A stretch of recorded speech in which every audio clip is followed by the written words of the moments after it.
Matthew chapter 24. But about that day or hour no one knows, not even the angels in heaven, nor the Son, but only the Father. As it was in the days of Noah, so it will be at the coming of the Son of Man. For in the days before the flood, people were eating and drinking, marrying and giving in marriage, up to the day Noah entered the ark. They knew nothing about what would happen until the flood came and took them all away. That is how it will be at the coming of the Son of Man. 2 men will be in the field. One will be taken and the other left. 2 women will be grinding with a handmill. One will be taken and the other left. Therefore, keep watch, because you do not know on what day your Lord will come. But understand this: if the owner of the house had known at what time of night the thief was coming, he would have kept watch and would not have let his house be broken into. So you also must be ready, because the Son of Man will come at an hour when you do not expect him.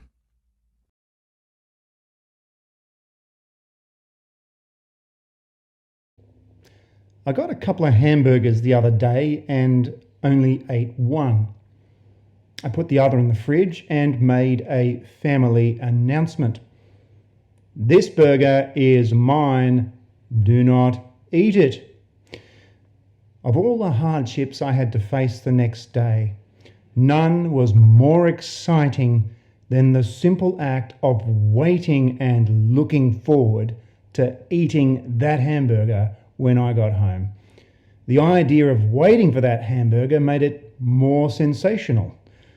The waiting was just as delicious as the potential for the hamburger in my mouth.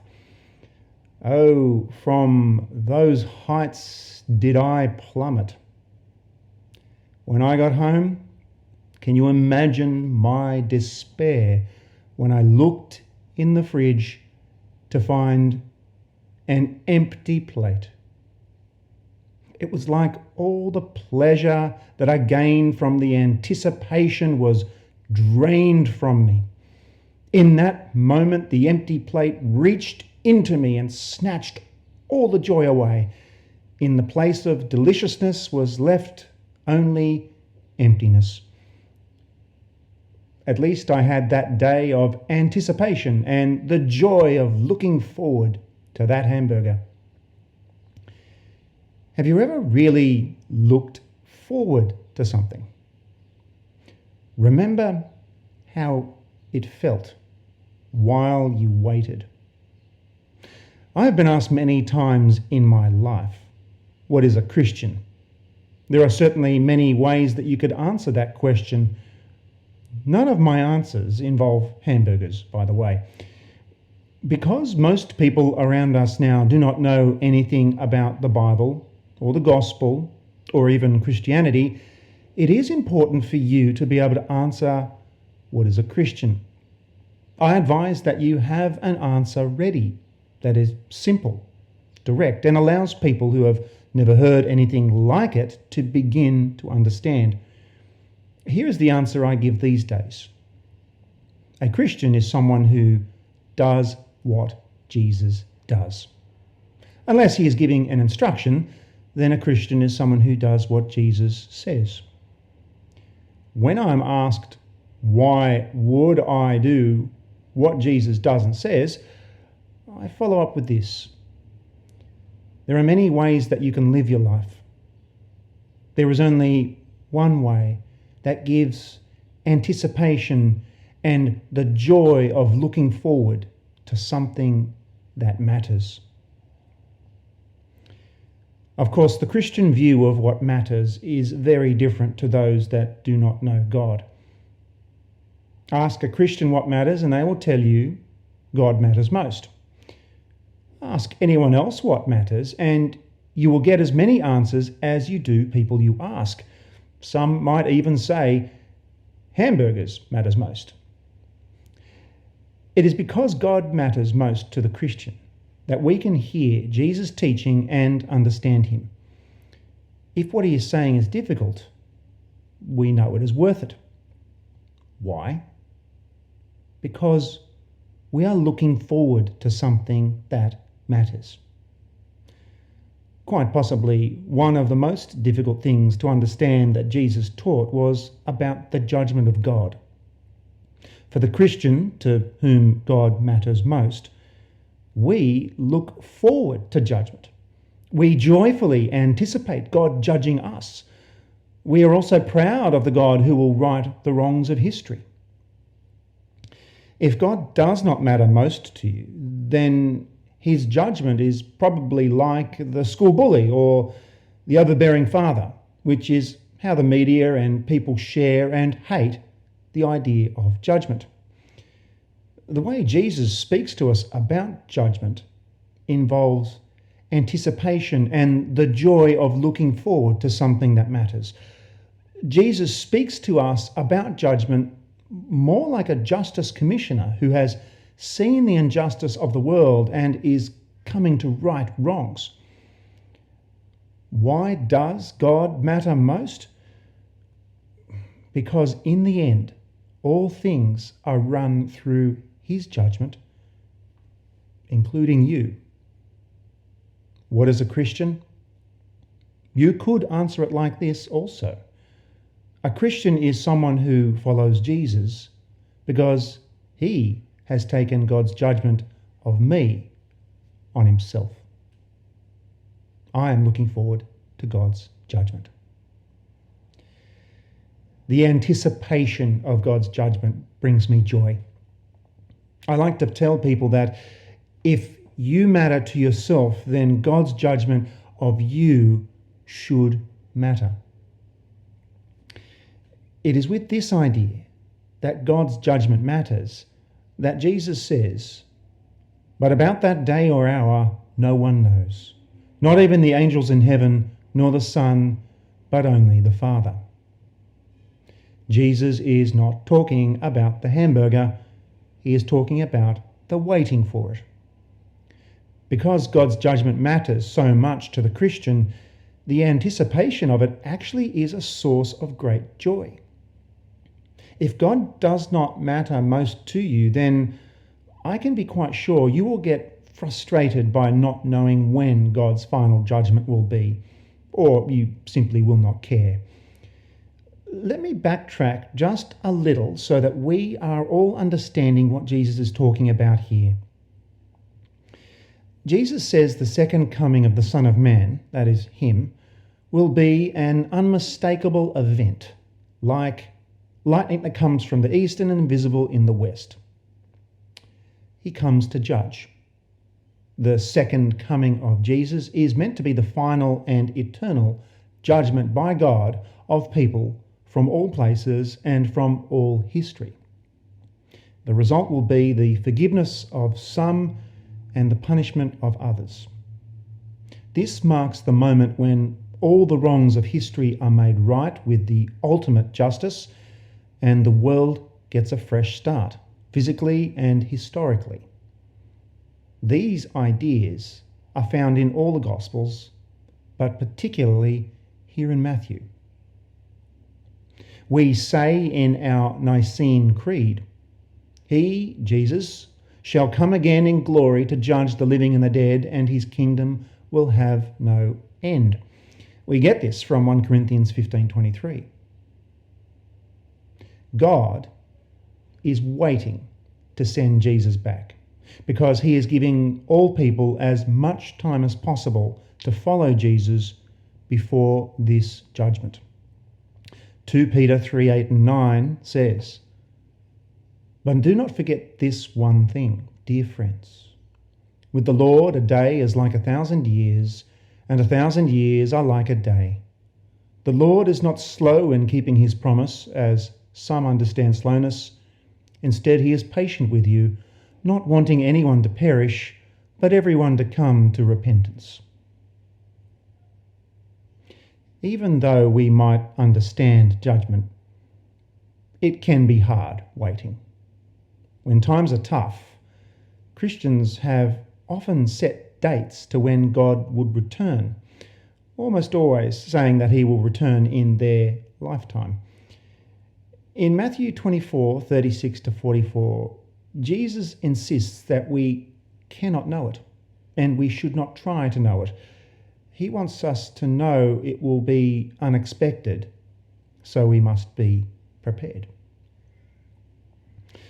Firstly, Jesus wants us to know that his judgment will be unexpected. No one can predict when they will receive bad news. It could be that you get a phone call or text that you have lost a lot of money, or an urgent voicemail to call immediately that your loved one is in hospital. Sometimes the message is delivered in person that you have cancer. Sometimes very impersonal email that you no longer have a job. No matter how you receive it, bad news is never welcomed. It can, in fact, throw you into an emotional tailspin, stall any motivation or forward momentum in life, even propel you into making bad decisions. We live in a time where anything sudden or unexpected causes problems. When you get bad news, it is going to cause a sudden and very powerful emotion. How we respond to this emotional stress causes the problems. You see, how people are reacting to emotional stress from things sudden or unexpected nowadays is often to be offended. I wasn't expecting this. I take offence at that. Offence has become the way we cope with emotional stress. Jesus does not want us to feel that way about it. He says, not only is the time and date of the end of the world and the judgment of God a secret preserved by the Father alone, but when the judgment falls, it will be unexpected, sudden, and irreversible. That is the point Jesus is making when he says judgment will be sudden, like the first judgment in the flood. As it was in the days of Noah, so it will be at the coming of the Son of Man. Jesus says there was normality of life before the flood, for in the days before the flood, people were eating and drinking, marrying and giving in marriage, up to the day Noah entered the ark. The flood took them by surprise and utterly destroyed them. That is how it will be at the coming of the Son of Man. Jesus also says it will be like two people working together in some joint task, and the judgment will snatch one away and leave the other. To be offended by this is to not know about it. Judgment will be unexpected, so expect it. Secondly, it follows, therefore, that Jesus' followers will always be ready. A homeowner in a dodgy neighbourhood does not know when the thief will turn up. What they do is take such precautions that they are always prepared. The point is not that Jesus' return at the end of the age is sneaky, like the coming of the thief, brutal and unfair. The point is that although the timing of his return cannot be predicted, he will come, and his people should be as prepared for it as the homeowner in the insecure neighbourhood is prepared for the arrival of the thief, whose timing is equally unpredictable. So you also must be ready, because the Son of Man will come at an hour when you do not expect him. What would you like to be doing, saying, thinking, or planning when Jesus comes? What would you not like to be doing, saying, thinking, or planning when Jesus comes? Jesus tells you always to keep watch, because you do not know on what day your Lord will come. They are not bad questions. I just feel we need to approach it with a bit more joy in the anticipation and waiting. No, we do not know when. Yes, we are to be ready at any time. That is the how of being a Christian. I am interested in the why and what this does to us. The judgment of God brings up one vital thing. God matters most, more than a hamburger. In the end, all people are run through his judgment. A Christian is someone who follows Jesus because he has taken God's judgment of you on himself. You should be looking forward to God's judgment. The anticipation of God's judgment should bring you joy. We do not know when. We are to be ready at any time. We are meant to look forward to it. Thinking about judgment in this way not only brings you joy, it does one other thing also. It demystifies death. We are both preoccupied with death and refuse to take it seriously. How is it that we can spend so much time considering death through the arts and entertainment and yet not be prepared to engage in any serious conversation about it? In any other context, a person who chooses to ignore something that is inevitable, the foreclosure of a loan, the demise of an unhealthy marriage, is considered to be a fool. Death, however, remains the last real conversation stopper. You will not hear any dinner-time conversations about it. If you want to properly understand it and deal with this in your own heart and mind, think about the judgment of God. Not knowing when, being ready, looking forward to it. Because one thing is certain, if Jesus does not return in your lifetime, your death will bring you straight to him.